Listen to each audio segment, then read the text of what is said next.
ప్రేమను బట్టి ఇదిగో అంకుల్ మరొకసారి మనం ఆయన సన్నిధిలో చేరి ఆయన వాక్యం నేర్చుకునే ఒక విశేషమైన భాగ్యాన్ని దేవుడు మనకు అనుగ్రహించాడు. గత వారంలో మనము ఇశ్రాయేలు రాజు అయిన యెరోబాము గురించి మనం నేర్చుకున్నాం. యెరోబామును గుర్చిన పరిచయాన్ని కూడా మనం నేర్చుకున్నాం. మొట్టమొదట యెరోబామును గుర్చిన పరిచయం, తర్వాత యెరోబాము యోగ్యతలు, తర్వాత యెరోబాము రాజు అవుతాడని అహీయ అనే ఒక ప్రవక్త తెలియజేయడం మూడో పాయింట్గా చూసాం. తర్వాత యెరోబాముకి దేవుని వాగ్దానాలు, అంటే అహీయ అక్కడ యెరోబాముతో మాట్లాడతాడు, నువ్వు కనుక నా ఆజ్ఞలను నా కట్టడలను గైకొంటే దావీదు సంతానాన్ని స్థిరపరిచినట్లే నేను కూడా ఏం చేస్తాను, నీ కుటుంబాన్ని స్థిరపరుస్తానని వాగ్దానం చేస్తాను. తర్వాత యెరోబాముకి పట్టాభిషేకం జరుగుద్ది. తర్వాత యెరోబాము చేసిన పాపాన్ని కూడా మనం చూసాం కదా.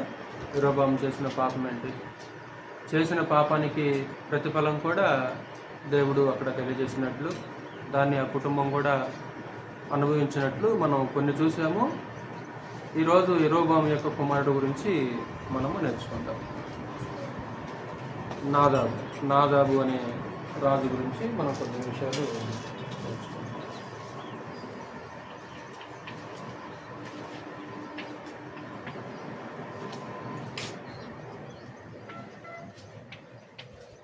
ఇశ్రాయేలీల రాజైన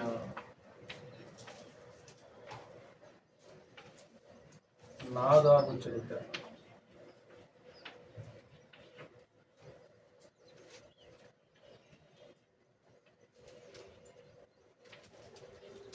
రాజ్యం 2 భాగాలు అయిపోయింది కదా. స్త్రీలారా గుర్తుందా విషయం?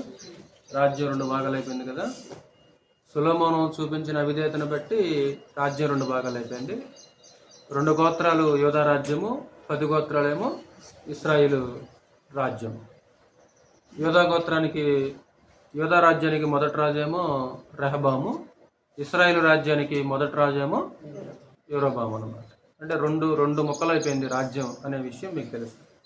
అయితే ఇక్కడ తెలుసుకోవాల్సిన ఒక విషయం ఏంటంటే, యోధా రాజ్యాన్ని ఒకే వంశం, ఒకే కుటుంబం పరిపాలన చేసింది. ఇశ్రాయేల్ యొక్క రాజ్యాన్ని అలా పరిపాలన చేయలేదు. అది మీరు మనసులో పెట్టుకోండి. ఇప్పుడు యోధా రాజ్యాన్ని అయితేనేమో ఆ దావీదు కుటుంబమే పరిపాలన చేసింది. ఇశ్రాయేలు రాజ్యం ఉందనుకో, ఇశ్రాయేల్ యొక్క రాజ్యాన్ని ఒకే కుటుంబం పరిపాలన చేయాల. ఒకే కుటుంబంలో నుంచి వచ్చిన రాజులు పరిపాలన చేయాల. సుమారు అంటే మనం నేర్చుకుంటాం కదా, సుమారు ఒక 9 వంశాలు లేదా 9 కుటుంబాలు ఇశ్రాయేల్ యొక్క రాజ్యాన్ని పరిపాలన చేసినట్లు మనము చూడగలం అన్నమాట. ఇప్పుడు ఈ నాదాబు అనేవాడు రెండో రాజు. ఈ నాదాబు అనేవాడు ఇశ్రాయేల్ రాజ్యానికి రెండో రాజు.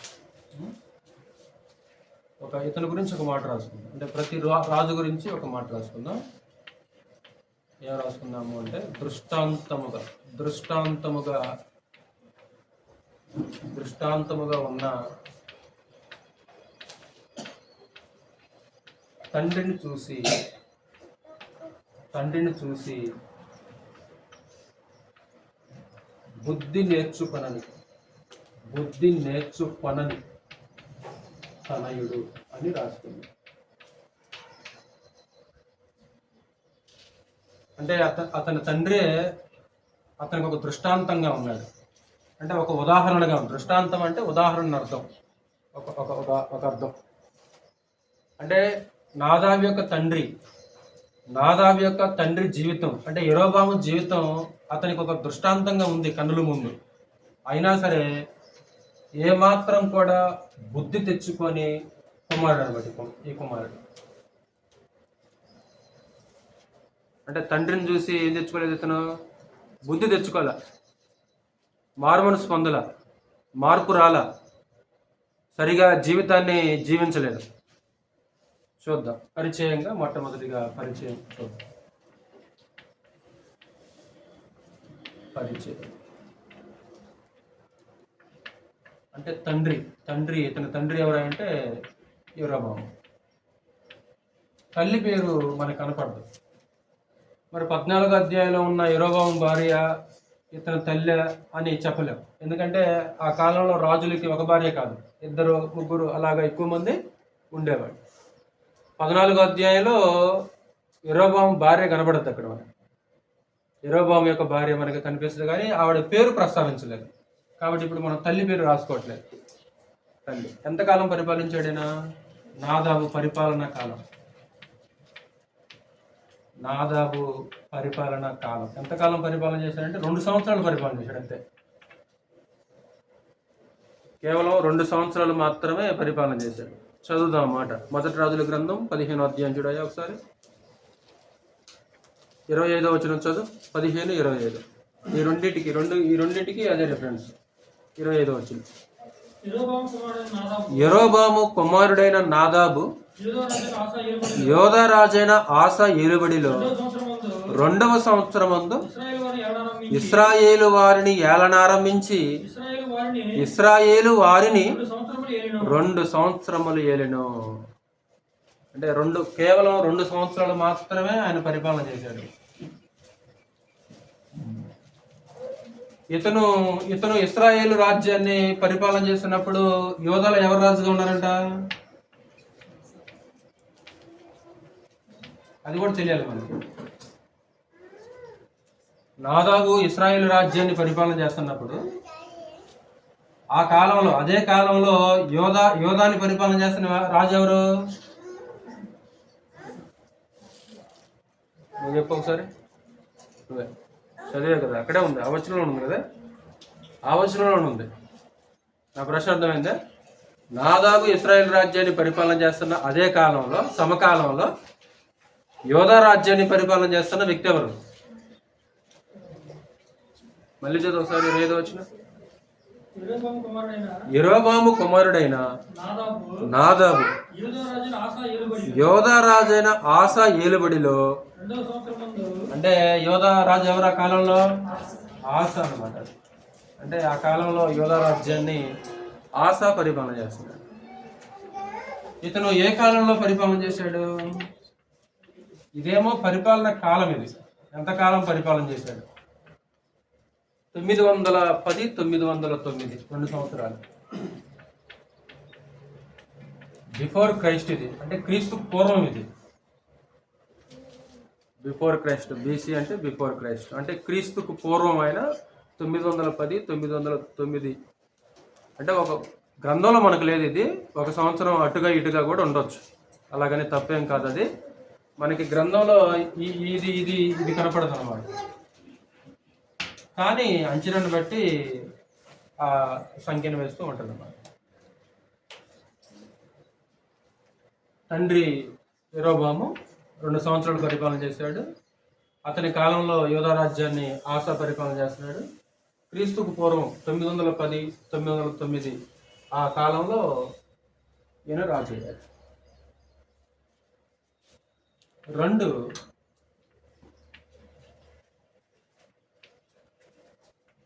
నాదాబు చేసిన పాపం.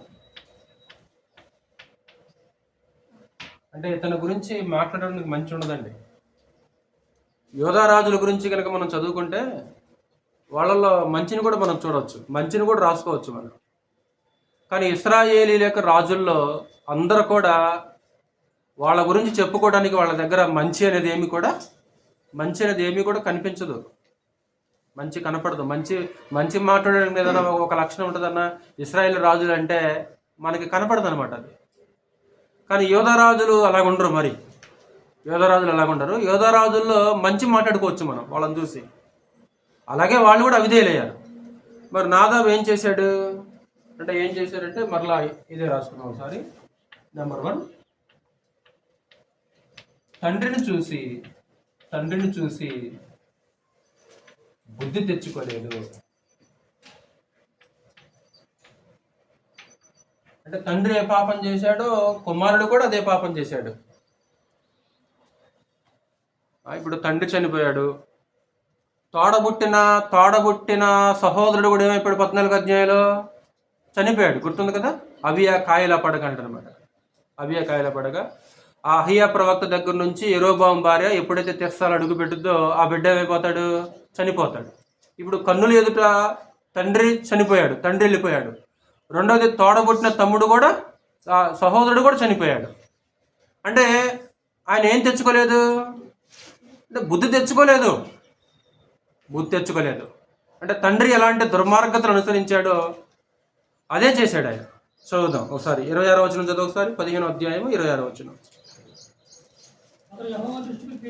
అతడంటే నాదాబు యెహోవా దృష్టికి కీడు చేసి తన తండ్రి నడిచిన మార్గమందు నడచి అతడు దేని చేత ఇశ్రాయేలు వారు పాపము చేయుటకు కారకుడాయనో, అంటే తండ్రి నడిచిన మార్గంలో నడిచాడు. నెంబర్ టూ తండ్రి నడిచిన మార్గములో నడిచాడు.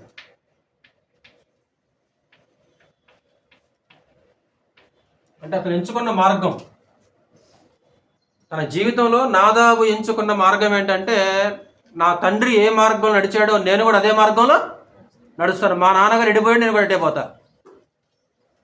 మా తండ్రి ఎడిపోయాడో నేను కూడా అడ్డే పోతాను.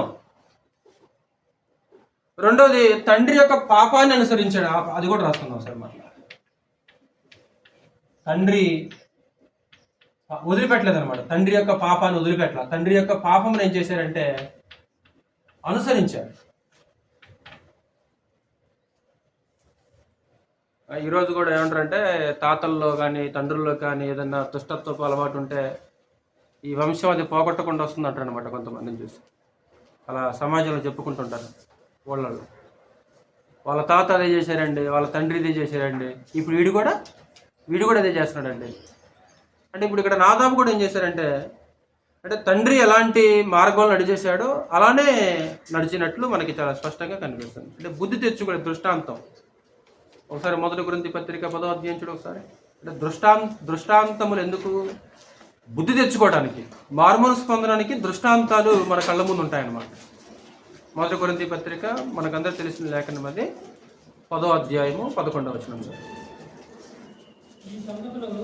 ఈ సంగతులు దృష్టాంతములుగా వారికి సంభవించి యుగాంతమున్న మనకు బుద్ధి కలుగుటకై వ్రాయబడెను. దృష్టాంతములు, ఈరోజు మనకి దృష్టాంతములు ఉన్నవి. ఉన్నవా తమ్ముడు? దృష్టాంతాలు ఈరోజు మనకి ఉన్నవి. ఇప్పుడు దృష్టాంతములను చూసి మనం ఏం చేయాలంట శాంత్య?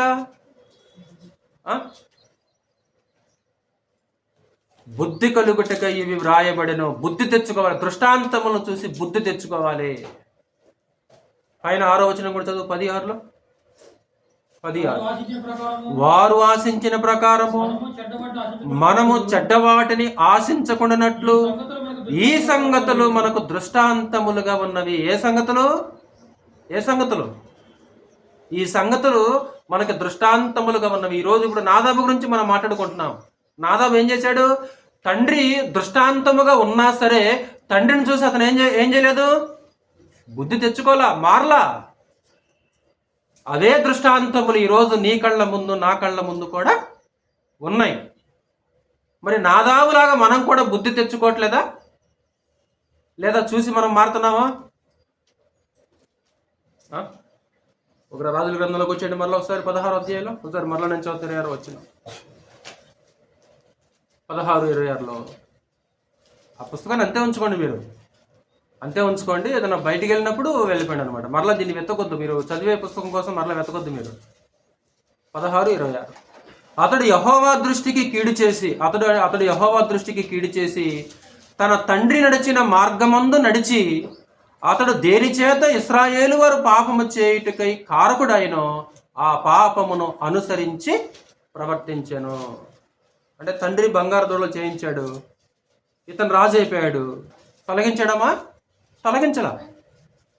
అతడు దేని చేత ఇశ్రాయేలు వారు పాపం చేయడానికి యెరోబాము కారకుడయ్యాడో అదే పాపాన్ని ఇతను ఏం చేశాడంట? అనుసరించినట్లు చెప్తున్నాడు అక్కడ. అంటే ఈరోజు ఇక్కడ తండ్రులుగా తల్లులుగా ఇక్కడ మనం నేర్చుకోవాల్సిన ఒక సూత్రం ఏంటంటే, ఇప్పుడు తండ్రి నడిచిన మార్గాన్నే ఇతను ఎంచుకున్నాడు. అంతే కదమ్మా? తండ్రి నడిచిన మార్గాన్ని ఎంచుకున్నాడు. అంటే తండ్రి ఏ మార్గంలో నడుస్తున్నాడో ఎవరు చూశారు? అది కుమారుడు చూశాడు. అంటే తండ్రి ఎలా ప్రవర్తిస్తున్నాడో ఎవరు చూస్తున్నారు? కోట్య తండ్రి ఎవరు తండ్రి ఏం చేస్తున్నాడు ఎవరు చూస్తున్నారు? పిల్లలు చూస్తున్నారు.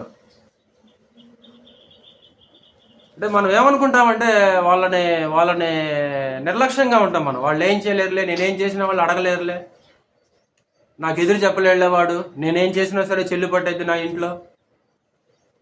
కానీ అక్కడ మనం ఏం చేస్తున్నామో వాళ్ళు ఏం చేస్తారో తెలుసారా? అంటే మనం ఏం చెబుతున్నామో కాదు, వాళ్ళ ముందు ఏం చెబుతున్నామో కాకుండా ఏం చేస్తున్నారు అనేది వాళ్ళు చూస్తారు అనమాట.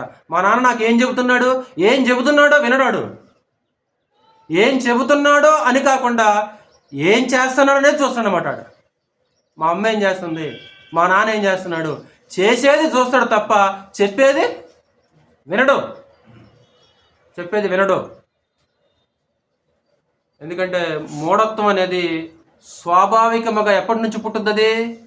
బాలుడి హృదయంలో మూఢత్వం అనేది స్వాభావికముగా పుట్టును.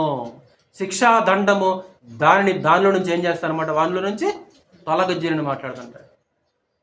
ఒకసారి వినకుండా ప్రవర్తిస్తుంటారు కదా పిల్లలు, వినరు, మూర్ఖంగా ప్రవర్తిస్తారు. ఒకసారి ఆ మంకు పట్టి పడతారు అనమాట, మొండిగా ఉంటారు అనమాట వాళ్ళు. అంటే చెప్పేది వినటం కంటే చేసేది వాళ్ళు చాలా అద్భుతంగా వాళ్ళు గమనిస్తారు. అంటే మనం ఏం చేస్తున్నామో ఎవరు చూస్తారు? జరజు ఇప్పుడు మన పెద్దవాళ్ళు గమనించకపోవచ్చు, అది పట్టించుకోకపోవచ్చు, అది వాళ్ళు గమనించకపోవచ్చు. ఒకవేళ గమనించినా సరే చూడనట్లుగా ఉండొచ్చేమో, కానీ పిల్లలు వెంటనే వాళ్ళు పట్టేస్తారనమాట, వెంటనే. అందుకే ప్రభు అన్నమాట కూడా పలుమార్లు జ్ఞాపకం చేసిన యోహాను సువార్తలో గుర్తుందా? ఏమన్నాడు? తండ్రి ఏది చేయుట కుమారుడు చూచునో అదే కానీ తనంతట తాను ఏదియో చేయనేరడు. తల్లి ఎట్టిదో బిడ్డ కూడా అట్టిది అనే సామెత మీరు చెప్పుదురు కదా అని హేజిగల గ్రంథంలో ఇశ్రాయేలు ప్రజలు అంటారా? అంటే వాళ్ళు కనిపెడతారా మనల్ని, వాళ్ళు చూస్తుంటారు మనల్ని, వాళ్ళు చూస్తుంటారు. కాబట్టి వారి ఎదుట మనం ప్రవర్తించే ప్రవర్తన అనేది చాలా ప్రాముఖ్యంగా ఉండాలి, చాలా జాగ్రత్తగా ఉండాలి. పిల్లలే కదా అనుకుంటాం. ఎందుకంటే నువ్వు చేసేది చూస్తున్నాడు కాబట్టి వాడు నువ్వు చేసేదాన్ని ఎంచుకోవచ్చు. ఎందుకంటే ఇక్కడ నాదాబు ఎంచుకోండి కదమ్మా. డ్రైవర్ కొడుకు ఏమనుకుంటాడంటే నేను కూడా పెద్దనాక మా నాన్నలాగా డ్రైవర్ కావాలనుకుంటాడు. ఎవరు చెప్పలా, నువ్వు డ్రైవర్ గారని ఎవరు చెప్పలా. సహజంగా వాడి మనసులో అది పుట్టింది, వాడికి అది పుట్టింది. అది పోలీస్ కొడుకు అనే ఏమనుకుంటా తెలుసా? మా నాన్నలాగా నేను కూడా ఏమైపోవాలి, ఖచ్చితంగా నేను కూడా మా నాన్నలాగా ఎస్ఐ అయిపోవాలి. ఎవరు చెప్పారు? ఎవరు చెప్పలా. ఎలా కనిపించింది? వాళ్ళ నాన్న చూస్తున్నాడు రోజు, ప్రతిరోజు వాడు ఏం చేస్తున్నాడంటే వాళ్ళ నాన్నగారిని చూస్తున్నాడు. అంటే మనం ఏం చేస్తున్నామో వాళ్ళు అదే చేస్తారు. యెరోబాము ఏం చేశాడో నాదాబు అదే చేశాడు. దేని చేత ఇశ్రాయేలు వారు పాపము చేయుటకు కారకుడాయనో ఆ పాపమును అనుసరించి తీసేలా పోనేలా. తండ్రి చనిపోయాడు, అయినా సరే ఆ పాపను అందరితో ఆపలా, దాన్ని కొనసాగించేశాడు. ఒకవేళ తండ్రి ఉదయాడు అనుకో, తండ్రి ఉదయాడైతే తండ్రిని చూసి ఒకవేళ బిడ్డ మెచ్యూర్ ఉందనుకో, వాడికి జ్ఞానం వివేచన ఉంటే తండ్రిని చూసి తండ్రిని ఫాలో కాకూడదు వాస్తవానికి. ఎందుకంటే తండ్రి అవిధేయులైనా సరే పిల్లలు న్యాయంగా ప్రవర్తించిన పిల్లలు ఉన్నారు గ్రంథంలో. మరలా తండ్రులను చూడలేదు వాళ్ళు. ఉదాహరణకి హిజ్కియా ఉన్నాడు. హిజ్కియా తండ్రి ఎవరు? ఒక అద్భుతమైన వ్యక్తి కదా హిజ్కియా. అద్భుతమైన వ్యక్తి, ఒక విశేషమైన లక్షణాలు అక్కడ కోట్ చేస్తాడు రచయిత. యెహోవా ధర్మశాస్త్రాన్ని పాటించెను, పూర్ణంగా నీతిని అనుసరించెను, నమ్మకస్తుడై దేవుని విశ్వాసం ఉంచిన వాడై. ఇతని తండ్రి ఎవరు తెలుసామా? ఇతని తండ్రి ఆహాజు. ఇతని గురించి గ్రంథం ఏం మాట్లాడుతుందో తెలుసామా? ఇతడు యోధా దేశాన్ని దిగంబరిగా చేసి యెహోవా మందిరపు తలుపులు మూసివేయించి, అంటే దేవుని మందిరంలో సేవ జరగకుండా, దేవుని మందిరంలో బలులు అర్పించకుండా ఈ ఆహాజు అనేవాడు ఏం చేశాడు? టోటల్గా మందిరపు తలుపుల్ని మూసేసి అసలు మందిరపు సేవ జరగకుండా క్లోజ్ చేశాడు. యోధా దేశాన్ని దిగంబరిగా చేసి అతను పాపం చేయడం మాత్రమే కాకుండా యూదుల చేత పాపం చేయించారు. ఇలాంటి దుర్మార్గుడు కడుపున ఎవరు పుట్టాడు ఇప్పుడు? హిజ్కియా. ఎప్పుడైతే తన సింహాసనాసీనుడు అయ్యాడో వెంటనే తన తండ్రి మూసి వెంచిన మందిరం తలుపులు ఏం చేశాడు తెలుసా? తెరిపించేశాడు. అంటే తండ్రిని ఫాలో కాలే ఇతను, తండ్రిని ఫాలో కాల, తండ్రిని అనుసరించలేదు ఇతను. తర్వాత ఇతను హిజ్కియా తర్వాత ఎవరు? హిజ్కియా తర్వాత మనష్షే కదా, మనష్షే తర్వాత ఆమోను ఉంటాడు అన్నమాట. ఇతను కూడా పరమ దుర్మార్గుడు. హిజ్కియా అంటే మనష్షే ఉంటాడు. ఈ మనష్షే కూడా ప్రారంభంలో దుర్మార్గుడు, తర్వాత గుణపడతాడు ఇతను గుణపడతాడు. ఇతని గురించి మాట్లాడే మాట ఏంటంటే, ఈ ఆమోను తన తండ్రి గుణపడినట్లు గుణపడక పశ్చాత్తాపం లేనివాడై, అంటే ఎలాంటి పశ్చాత్తాపం కానీ ఎలాంటి మారు మనసు కానీ లేనివాడు ఈ తండ్రి ఏం పాపం చేశాడో అదే చేశాడు. కానీ ఇతని కడుపున ఒక అద్భుతమైన వ్యక్తి పుట్టాడు, అతనే యోషియా. యోషియా అనేవాడు ఎంత విశ్వాసం కలిగిన వ్యక్తి. ఆ వ్యక్తి మొన్న 2 వారాల క్రితం తెలుసుకున్నాం కదా, ఇక నుంచి యెహోవా మాటల ప్రకారంగా ప్రవర్తిస్తాను, యెహోవా నిబంధన ప్రకారంగా బ్రతుకుతాను. అంటే తండ్రులు దుర్మార్గులే, కానీ కొంతమంది కుమారులు మాత్రము వారి వైపు చూడలేదమ్మా, వారి వైపు చూడలేదు. కానీ ఈ నాదాబ్ అనేవాడు ఏం చేశాడంటే, ఇదిగో తండ్రి నడిచిన మార్గంలో నడిచేసి తండ్రి చేసిన పాపాన్ని ఏం చేశాడు? అనుసరించుకుంటూ వెళ్ళిపోయాడు. తండ్రి ఏం చేశాడో అదే చేశాడు.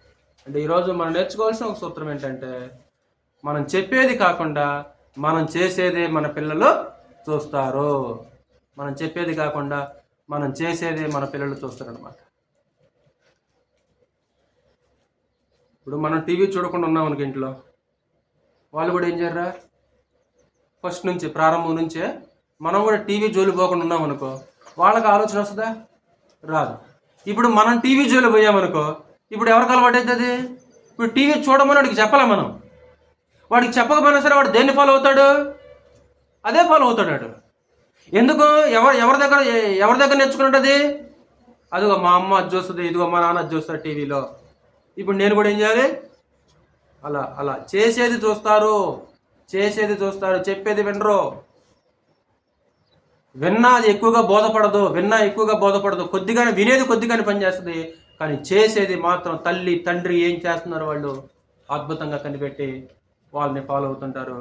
కాబట్టి అక్కడ ఒక సూత్రాన్ని మనం నేర్చుకోవలసిన అవసరత ఉంటుంది. ఒకసారి రాజుల మొదటి గ్రంథం 16వ అధ్యాయంలోకి వచ్చేయండి. ఒకసారి రాజుల మొదటి గ్రంథం 16వ అధ్యాయం. కాబట్టి పరిచయం చూసాము.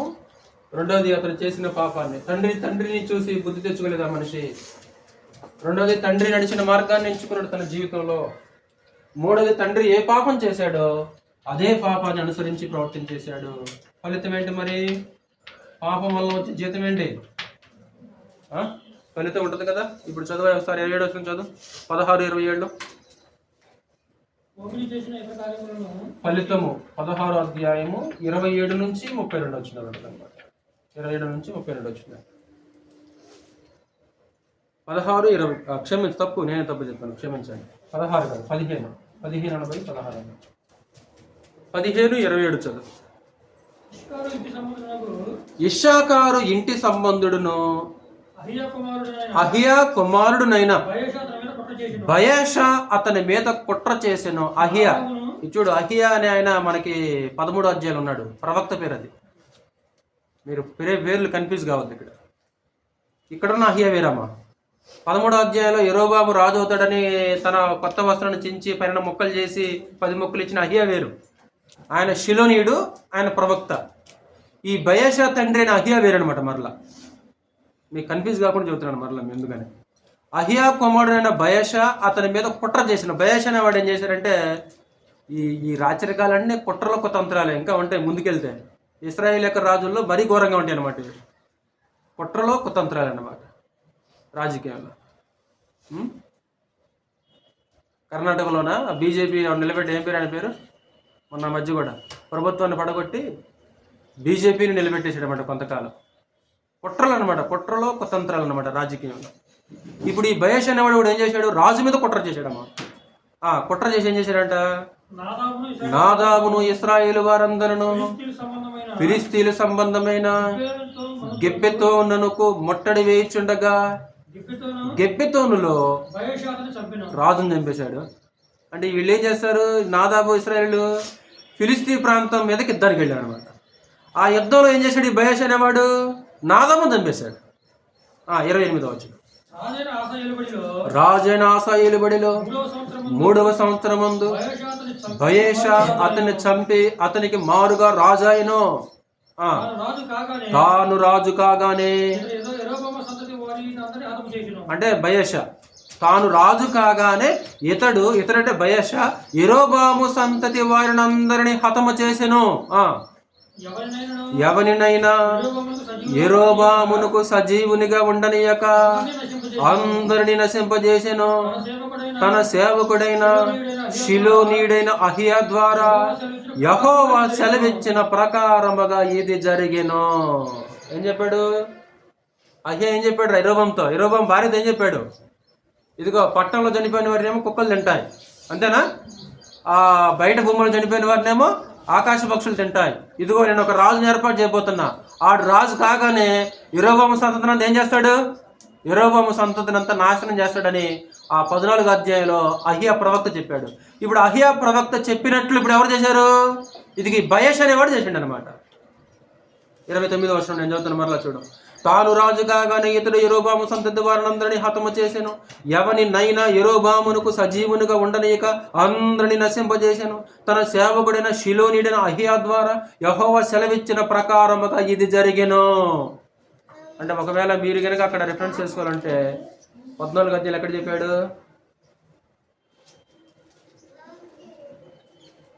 14వ అధ్యాయంలో 14వ వచనం, 14వ అధ్యాయం 14వ వచనం చదువు ఒకసారి. ఇదియుగాక యెహోవా తన నిమిత్తము ఒకని ఇశ్రాయేలు వారి మీద రాజుగా నియమింపబోచున్నాడు. ఆ దినముననే అతడు యెరోబాము సంతతి వారి నిర్మూలము చేయును. కొద్ది కాలములోనే అది. ఇప్పుడు 14వ వచనం నెరవేరింది కదా ఇక్కడ 29వ వచనంలో. 14:14లో చెప్పిన మాట 17:29లో ఏమైంది? కోట్య నెరవేరింది అనమాట. అది అంటే ఇక కొద్ది రోజుల్లోనే ఒక రాజుని నియమించబోతున్నా. ఆ రాజు ఏం చేస్తాడు? ఇదిగో యెరోబాము సంతతిని ఏం చేస్తాడు? నిర్మూలన చేస్తాడు. దేవుని మాట గాలికి పోదురావు. ఆయన మాట నిరర్ధకమయ్యే అవకాశం ఉందా? దేవుడు చెప్పిన ఏ మాట నిరర్ధకమయ్యే అవకాశమో, అది ఆశీర్వాదమైనా సరే శాపమైనా సరే ఏది కూడా నిరర్ధకం కాదు. దేవుడు చెప్పాడంటే ఖచ్చితంగా ఏం జరుగుద్ది? అది నెరవేరాల్సిందే. అది ఊరకపోదు, గాలికి పోదు. ఆ మాట, దేవుని మాట ఊరకనే పోదు. నెక్స్ట్ 30వ వచనం కూడా. తాను చేసిన పాపముల చేత ఇశ్రాయేలు వారు పాపము చేయుటకు కారకుడై యెరోబాము ఇశ్రాయేలు దేవుడు యెహోవాకు కోపము పుట్టింపగా ఎలాగూ జరిగెను. ఎందుకలా జరిగింది? యెరోబాము కుటుంబానికి ఎందుకలా జరిగిందిరా? కారణం చెప్తున్నాడు ఇక్కడ. యెరోబాము కుటుంబం ఎందుకలా జరిగింది? తాను చేసిన పాపముల చేత ఇశ్రాయేలు వారు పాపము చేయుటకు కారకుడయ్యాడు. తాను పాపం చేశాడు, రెండోది ఇశ్రాయేలు వారు పాపం చేయుటకు కారకుడయ్యాడు. దేవునికి కోపం పుట్టించాడు. కాబట్టి యెరోబాము కుటుంబానికి ఇలా జరిగింది. నాదాబు చేసిన ఇతర కార్యములను గూర్చియు అతడు చేసిన దానిని అంతటిని గూర్చియు ఇశ్రాయేలు రాజుల వృత్తాంతముల గ్రంథమందు వ్రాయబడి ఉన్నది. 31, 32 మరలా బయేషా గురించి కదా. 31 వరకు రాసుకోండి. 32 మాటలు వచ్చినలో బయేషా గురించి ఉందన్నమాట.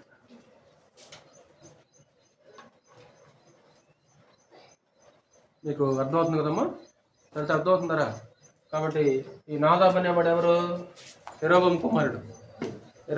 రాజు ఎంతకాలం రాజుగా పరిపాలన చేసినట్టే కేవలం 2 సంవత్సరాలు పరిపాలన చేశాడు. ఏం చేశాడు? తండ్రి ఏం చేశాడు? అదే చేశాడు. తండ్రి నడిచిన మార్గాన్ని ఎంచుకున్నాడు ఆయన. మరి తల్లి చెప్పిందో చెప్పలేదా? బోధ చేసిందో చేయలేదా? మరి వద్దురా నాయన, నీ తండ్రి నడిచిన మార్గంలో వద్దురా బాబు. ఇదిగో అహియా ప్రవక్త ఇలా చెప్పాడు, మన కుటుంబానికి ఇలా జరుగుద్దంట, మన కుటుంబం ఇలా నాశనం అయిద్దంట. ప్రవక్త ముందుగానే చెప్పాడురా. ప్రవక్త చెప్పాడు ఖచ్చితంగా ఏం జరుగుద్దిరా? అది నెరవేరుద్ది. ఎందుకంటే ఇదిగో అవియా నీ సహోదరుడు అవియా చనిపోతున్న విషయం కూడా ఎవరు చెప్పారు? ప్రవక్త చెప్పాడు. నేను ఆ పట్టణంలో కాలు పెట్టకుండా నీ బిడ్డ చనిపోతున్న ప్రవక్త చెప్పాడురా. జరిగింది జరగలేదా? జరిగింది. ఇప్పుడు మన కుటుంబం కూడా ఎలా జరుగుద్ది? ఇదిగో నాశనం చెప్పొద్దని చెప్పాడురా. ఎందుకు మీ నాన్న నడిచిన మార్గం నడుస్తా? చెప్పిందంట? చెప్పలా. చెబితే అలాగెందుకుంటాడు? చివరికి కుటుంబం అంతా కూడా నాశనం అయిపోయినట్లు, పాడైపోయినట్లు మనం చూడవచ్చు. అంటే దృష్టాంతాలుగా ఉన్నా సరే ఏమాత్రం కూడా బుద్ధి తెచ్చుకునే వ్యక్తి నాదాబు. ఇంకొక పాయింట్ ఆలోచించేద్దాం. ఇలా నాదాబు లాగా దృష్టాంతాలు కళ్ళ ముందు ఉన్నా సరే బుద్ధి తెచ్చుకునే వాళ్ళు కొంతమంది ఉన్నారు. మరి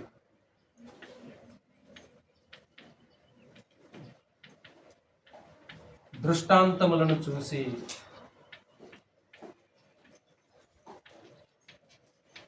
బుద్ధి తెచ్చుకొని ఇశ్రాయేలు వారు అని రాసుకున్నారు.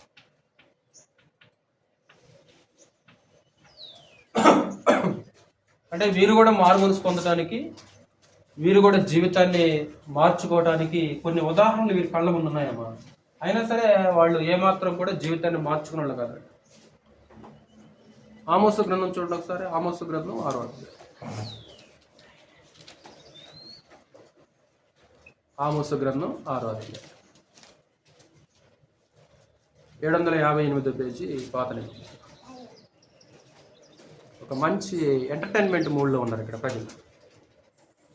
ఒక ఎంటర్టైన్మెంట్ మూడ్, తినటం, త్రాగటం, సంగీత వాద్యాలతో అబ్బాబాబాబా, ఒక మంచి కొవ్విన మాంసంతో భోజనం తినటం, ఏమాత్రం విచారం కానీ చింత కానీ ఏమీ లేదు అనమాట. కానీ నేను చదువుతాను కొన్ని వచనాలు. 1 నుంచి 6 వచనాలు రిఫరెన్స్ చేసుకోండి. 1వ వచనం, సియోనులో నిర్విచారముగా ఉన్నవారికి శ్రమ. నిర్విచారం అంటే ఏ విచారం లేదు ఇంకా వాళ్ళకి, చింత విచారం లేదు అసలుకి. షోమ్రోను పర్వతముల మీద నిశ్చింతగా నివసించే వారికి నిశ్చింతక. ఎన్ని జరిగినా కళ్ళ ముందు ఎన్ని జరిగినా సరే వాళ్ళ చలనం లేదు. ఇశ్రాయేలు వారికి విచారణకర్తలై జనములలో ముఖ్య జనమునకు పెద్దలైన వారికి శ్రమ. కల్నేకు పోయి విచారించుడి, అక్కడ నుండి హమాతు మహాపురమునకు పోవుడి, ఫిలిస్తీన్ల పట్టణమైన గాతునకు పోవుడి. అవి ఈ రాజ్యముల కంటే గొప్పవి కదా, వాటి సరిహద్దులు మీ సరిహద్దుల కంటే విశాలమైనవి కదా. 3వ వచనం, ఉపద్రవ దినము బహుదూరమున ఉన్నదనుకొని. ఏంటంటే వాళ్ళ ఆలోచన ఏంటంటే, ఉపద్రవం ఇప్పుడే రాదులే, మేము ఇప్పుడే చచ్చిపోవులే, మేము నాశనం కావులే, ఇంకా టైం ఉందిలే. మనం కూడా అంతే అనుకుంటాం ఒకసారి, ఇప్పుడే 2వ రాకడ రాదులే, ఇంకా 2వ రాకడికి చాలా టైం ఉందిలే, నేను ఇప్పుడే చచ్చిపోనులే, తర్వాత బాప్తిసం పొందాలే, ఎప్పుడో ఒకసారి బాప్తిసం పొందాలి, నేను ఇప్పుడే చావనులే. ఉపద్రవ దినము బహుదూరమున ఉన్నదనుకొని అన్యాయపు తీర్పు తీర్చుటకై మీ మధ్య మీరు పీఠములు స్థాపింతురు. దంతపు మంచముల మీద పరుండుచు, పాన్పుల మీద తమ్మును చాచుకొనుచు, మందలో శ్రేష్టమైన గొర్రె పిల్లలను, సాలలోని క్రొవ్విన దూడలను వధించి భోజనము చేయుదురు. ఏంటంట, దంతపు మంచముల మీద.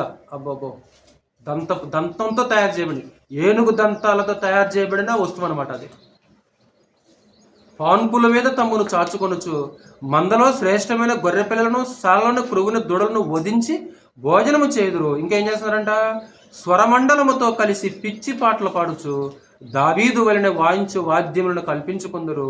పాత్రలో ద్రాక్షరసము పోసి పానము చేయుచు పరిమళ తైలము పూసుకొనుచుందురు గాని. అది అసలు విషయం. యోసేపు సంతతి వారికి కలిగిన ఉపద్రవమును గురించి చింతపడరు. తమ కళ్ళ ముందు, వీరి కళ్ళ ముందు ఒక గోత్రానికి ఒక భయంకరమైన శ్రమ వచ్చిందమ్మా. ఏ గోత్రం అంటే అది యోసేపు గోత్రం. యోసేపు గోత్రానికి ఒక భయంకరమైన ఉపద్రవం వచ్చిందిరా.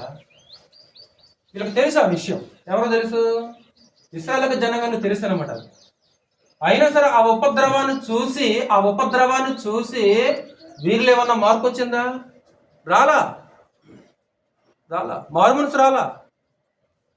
ఒక మంచి ఎంటర్టైన్మెంట్లో వాళ్ళు జీవితాలు కొనసాగిస్తానంటే వాళ్ళ సుఖ సంతోషాలు, వాళ్ళ సుఖ సౌఖ్యాలు అనమాట. యోసేపు సంతతి వారికి కలిగిన ఉపద్రవమును గురించి చింతపడరు. యోసేపు సంతతికి ఏం ఉపద్రవం కలిగింది అంటే, నేర్చుకోవాలనుకున్న వాళ్ళకి అది అవసరం. యోసేపు గోత్రం అంటే వాస్తవానికి గోత్రాల లెక్కింపులో యోసేపు గోత్రం కనిపించదు. యోసేపుకి ఎంతమంది కుమారులు చెప్పాలి? యోసేపుకి ఎంతమంది కుమారులు? యోసేపయ్యా. ఎందుకు యోసేపు ఎవరు? యాకోబు కొడుకు. ఎందుకు యోసేపు అని గుర్తుందా? యోసేపుకి 2 కుమారులు. అది మరి చెప్పు, మరి ఎందుకు సంకోచిస్తున్నావు? మరి మనష్షే, ఎఫ్రాయిము. కాబట్టి ఇతని పేరు లేదు గోత్రం లెక్కింపులు. వాస్తవానికి ఎవరి పేరు లెక్కించాడు గోత్రం లెక్కింపులో? ఇదిగో మనష్షే గోత్రము, ఎఫ్రాయిము గోత్రం. కాబట్టి యోసేపు గోత్రం అంటే ఇదిగో మనష్షే గోత్రం, ఎఫ్రాయిము గోత్రం అని దాని అర్థం. అయితే ఈ మనష్షే గోత్రానికి ఒక ఉపద్రవం వచ్చిందమ్మా. మనష్షే గోత్రానికి ఒక ఉపద్రవం వచ్చింది, ఒక భయంకరమైన శిక్ష వచ్చిందనమాట ఆ గోత్రం మీద. అది మిగతా ప్రజలకు తెలిసిందిరా. తెలిసినా సరే వాళ్ళు ఏం చేయలేదంట, పట్టించుకోవట్లేదు. ఇంతకీ ఏం జరిగింది అక్కడ మనష్షే గోత్రానికి? ఆమోసు గ్రంథం 1వ అధ్యాయం చూడు ఒకసారి. ఆమోసు గ్రంథం 1వ అధ్యాయం 3వ వచనం చదువు ఒకసారి. యెహోవా సెలవిచ్చినది ఏమనగా, దమస్కు 3 సార్లు 4 సార్లు చేసిన దోషములను బట్టి నేను తప్పకుండా దాన్ని శిక్షించును. ఏలయనగా దాని జనులు, అంటే దమస్కు యొక్క జనులు పంట దొళ్ళగొట్టు ఇనుప పనిముట్లతో గిలాదును నూర్చిరి. అంటే దమస్కు అంటే సిరియా, సిరియా క్యాపిటల్ దమస్కు. అంటే ఆ కాలంలో రాజు ఎవరంటే హజాయేలు. కింద 4వ వచనం ఉంది కదా, నేను హజాయేలు మందిరములో అగ్ని వేసేదను, అది బెన్హదదు యొక్క నగరాలను ఏం చేస్తుంది? దహించేస్తుంది. అంటే దమస్కు ఏం చేసింది? దమస్కు 3 సార్లు 4 సార్లు దోషం చేసింది. ఇప్పుడు ఆ దోషాన్ని బట్టి ఇప్పుడు దమస్కుని ఏం చేయబోతున్నాను? శిక్షించబోతున్నాను. ఎందుకంటే దమస్కు చేసిన దోషం ఏంటి? పంట దొల్లగొట్టే ఇనప పనిముట్లతో గిలాదుని ఏం చేసిందంట? అది గిలాదుని నూర్చేసిందంట. బహు భయంకరంగా నలగొట్టింది గిలాదుని. గిలాదు అంటే గిలాదు అంటే మనకి పాత నిబంధనలు చదివితే ఒక వ్యక్తి పేరు ఉంటుంది గిలాద్ అని, రెండోది ఒక ప్రాంతం పేరు అనమాట. గిలాద్ అనే ప్రాంతం ఎవరికి వచ్చింది? ఒకసారి మ్యాప్ చూద్దాం. అంటే నేర్చుకోవాలనే వాళ్ళకి ఖచ్చితంగా అవసరం కాబట్టి నేను చెప్తున్నాను. నేను గిలాదు అనేది ఎవరి ప్రాంతంలో ఉంది చూద్దాం ఒకసారి. 2వ మ్యాప్ అబ్రహాం ప్రయాణం చేసిన ప్రదేశాల తర్వాత ఇంకొక మ్యాప్ ఉంటుంది, 2వ మ్యాప్. ఇది చివర 2వ మ్యాప్. 2వ మ్యాప్లో లెఫ్ట్ సైడ్లో బాక్స్ ఉంది కదా, ఆ బాక్స్ ఉంటుంది కదా, తిప్పమ్మా, పేజీ తిప్పి, ఇంకా తిప్పు. పోయిందా? చినిగిపోయిందా? బాక్సులో 11వ నెంబర్ ఏ గోత్రం ఉంది? జరాజు ఉందా? బాక్స్ ఏం లేదా? గోత్రాలు తెలిపి ఒక బాక్స్ ఉంటుందిగా, 11వ నెంబర్ ఉందా? మనష్షే గోత్రం ఉందా? ఇప్పుడు ఈ మ్యాప్లో 11వ నెంబర్ ఎక్కడ ఉంది చూడండి ఒకసారి. రైట్ సైడ్లో ఉంది చూడండి.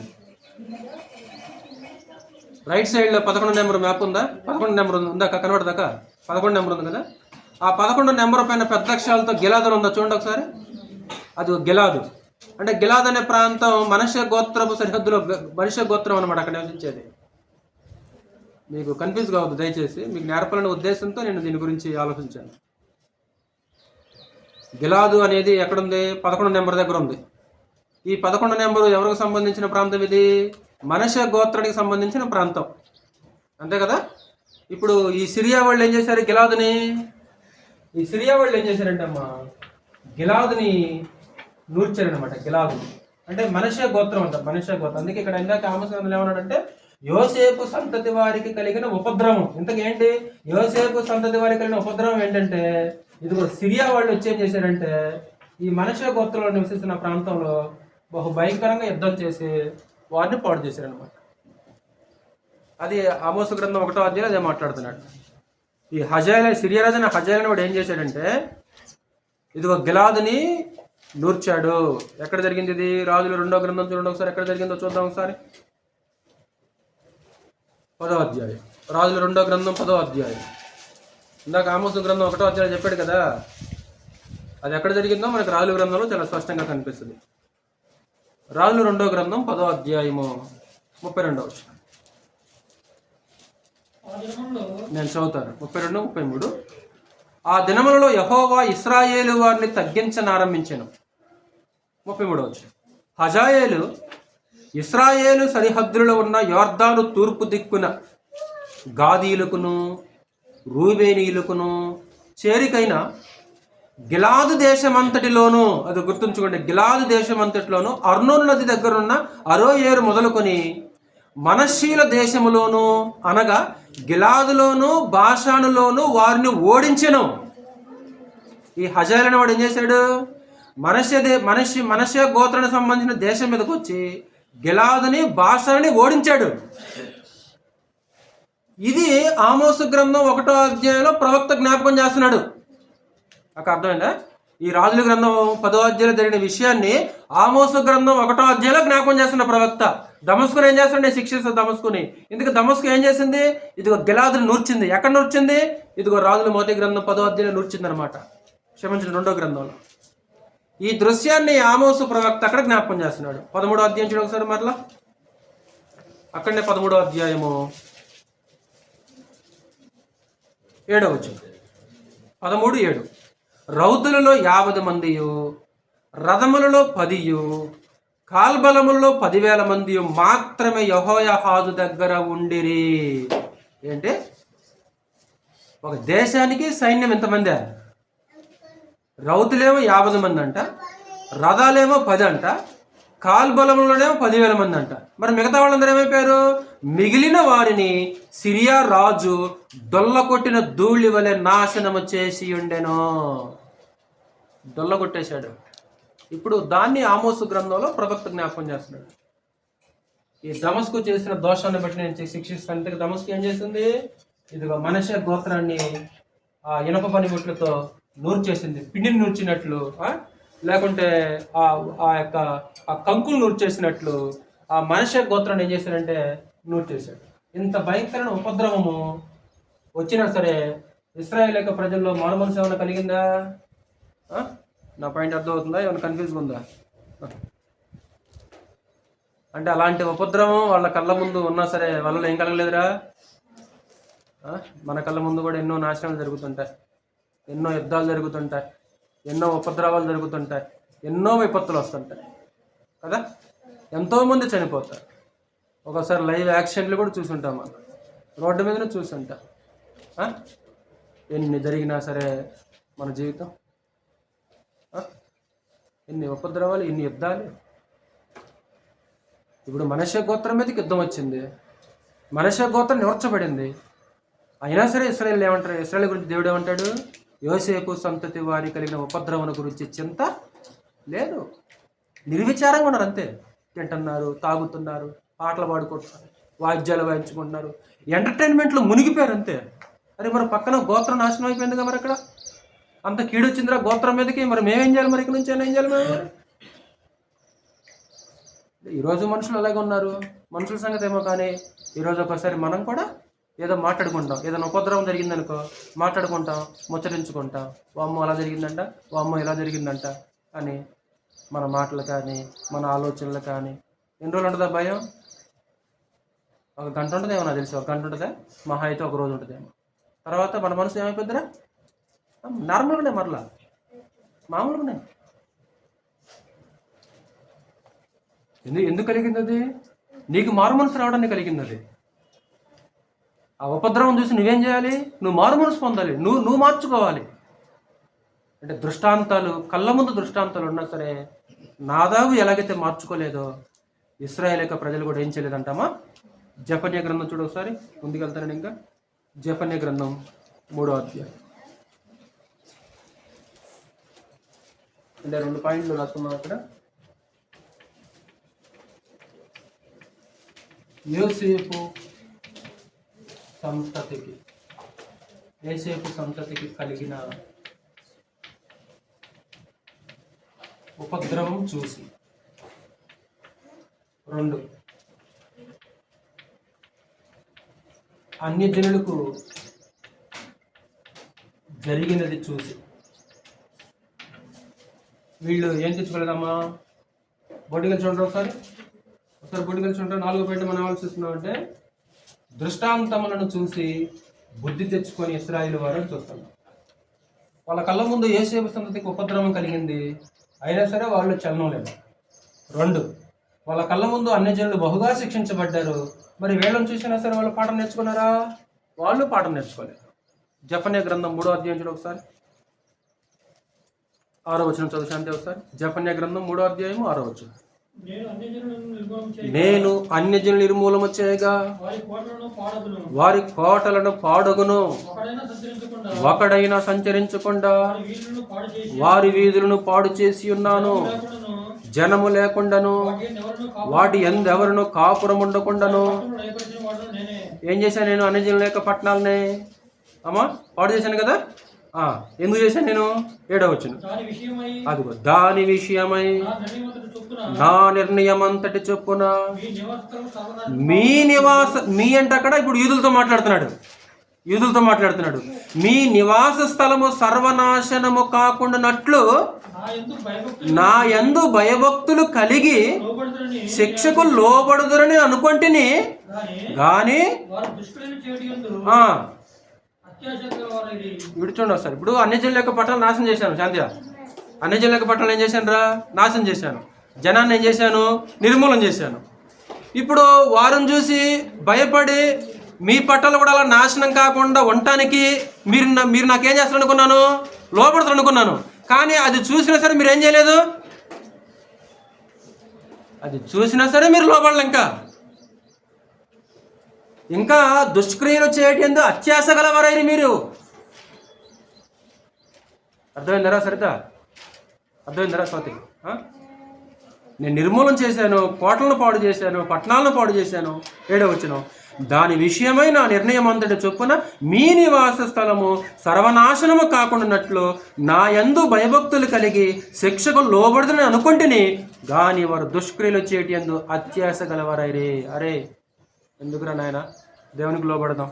ఒకవేళ దేవునికి లోబడకపోతే వాళ్ళ పట్టణాలు నాశనం అయిపోయినట్లు మన పట్టణాలు కూడా నాశనం అయిపోతాయిరా. ఎందుకురా? దేవునికి భయపడదాం, ఇక నుంచి దేవునికి లోబడదాం అనుకున్నారా? కళ్ళ ముందు ఎంత నాశనం జరుగుతున్నా సరే ఎలాగున్నారు వాళ్ళు? ఇంకా అదే క్రియలు చేస్తున్నారు వాళ్ళు. అన్నమాట. కాబట్టి నాదాబు చేసినట్లే ఇశ్రాయేలు వారు ప్రజలు కూడా చేశారు. చివరిగా ఇంకొక చిన్న పాయింట్ చెప్తాను, విశ్లేషించండి మిమ్మల్ని. ఈరోజు మనకు దృష్టాంతములు ఉన్నవి. ఇందాక ప్రారంభంలో మనం చదువుకున్నాం కదా. ఈరోజు మనకు దృష్టాంతాలు.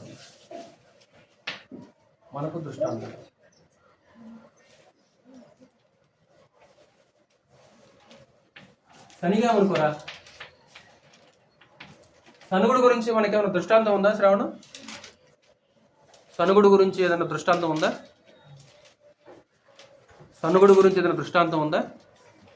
ఉంది. మీరు సనగకుడి, వారు సనిగి సంహారకుని చేత. ఇప్పుడు వాళ్ళలాగా మీరేం చేయద్దు. ఇప్పుడు సనిగితే ఏమైద్దన్నా? అదిగో సనిగితే నాశనం అయిపోయారు. ఇప్పుడు వాళ్ళని చూసాము, ఎన్నోసార్లు నేర్చుకున్నాము. నిజంగానే మన ఇంట్లో సనుగుడు మానుకున్నావా? సనుగుడు ఆగిందా? అంటే నాదాబు చేసినట్లే మనం కూడా చేస్తున్నాం అనమాట. అంతే. ఇశ్రాయేలు ప్రజలు చేస్తున్నట్లే మనం కూడా. ఈ సంగతులు దృష్టాంతాలుగా ఉన్నవి. ఏ సంగతులు? 1 మీరు సనగకుడి, 2 శోధించొద్దు. శోధించే వాళ్ళు ఏమైపోయారు? సర్పాల వలన. మీరు శోధించమాకండి. మీరు వారి వల్ల విగ్రహారాధన, ఎందుకు విగ్రహారం చేసి ఏమైపోయారు? ఇదిగో వారి వల్ల వ్యభిచారం చేయొద్దు. ఎందుకు వ్యభిచారం చేసి ఏమైపోయారు? 24,000 మంది చనిపోయారు వాళ్ళు. అంటే ఈ తప్పు చేస్తే, ఈ పాపం చేస్తే ఇదిగో ఇలా నష్టపోతాం అనే ఉదాహరణలు మన కళ్ళ ముందు ఉన్నాయా? ఉన్నాయి. అయినా ఏం చేస్తాం?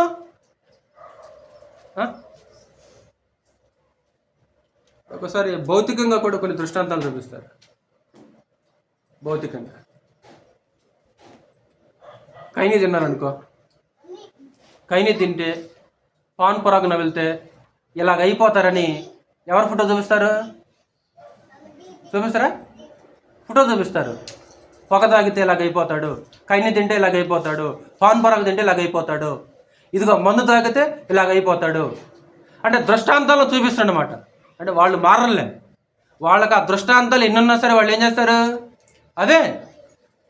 అవే క్యాన్సర్ వచ్చి చచ్చిపోయినా, ఈ నోరు లొట్టపోయినా, ఒక దవడ ఊడిపోయినా సరే, అవన్నీ కళ్ళ ముందు కనిపించినా సరే ఏం చేయరు వాళ్ళు? మానుకోరు. అంటే ఈరోజు మన ఆత్మ సంబంధమైన జీవితానికి కూడా మనకి దృష్టాంతాలు ఉన్నాయి. ఇప్పుడు దృష్టాంతాన్ని చూసి బుద్ధి తెచ్చుకొని నాదాబు గురించి మనం మాట్లాడుకుంటున్నాము. మరి ఈరోజు మన కళ్ళ ముందు కూడా అనేక దృష్టాంతాలు ఉన్నాయి కదా. మరి వారిని చూసి మనం కూడా ఏమైనా బుద్ధి తెచ్చుకోకపోతే? పేతురు రాసిన 2వ పత్రికలో 2వ అధ్యాయంలో ఒక మాట అంటాడు కదా, దృష్టాంతాలుగా ఉంచాడు దేవుడిని మాట్లాడుతుంటాడు అక్కడ. పేతురు రాసిన 2వ పత్రిక 2వ అధ్యాయము 6వ వచనం చదువు శాంతి ఒకసారి.